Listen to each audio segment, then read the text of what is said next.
how diligent were you selecting your tenant or tenants? So I've owned this condo now for a few years. I've gone through 3 rounds of tenants. Sure. Stephen, Every year.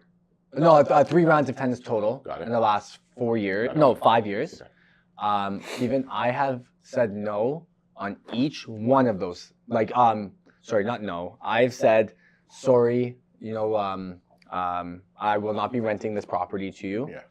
To prospective tenants, far more than yeses. I have said no probably like 25 to 30 times before I said yes to And what each were you tenant. looking for, or what weren't you looking for? I'm sure we can guess. If your credit score is trash, then you're not getting anything. If you don't have money, then. But what were the things that you're like, nah?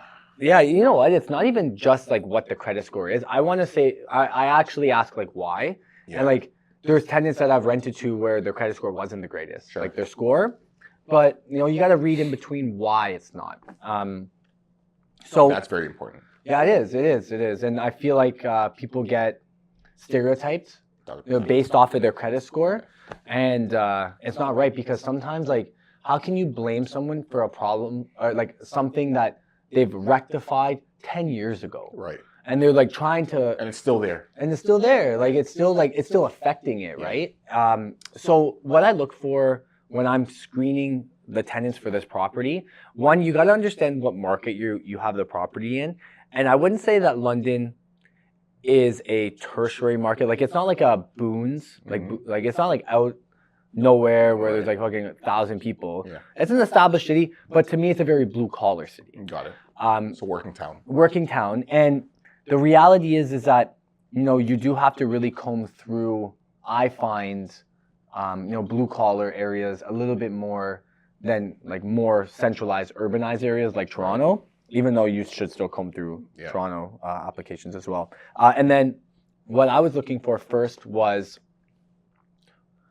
dynamics of who they were. Like who's going to be living in this property. It was a 3-bedroom condo. So it's not one person. So family. So is it a family? Is it groups of friends? Is it siblings? Partners. So I want to understand who it is first. Yeah. Then I take a look at what their income shows. I want to know if they can afford it. And then rule of thumb, and it gets harder and harder as rents rise, with income staying pretty stagnant.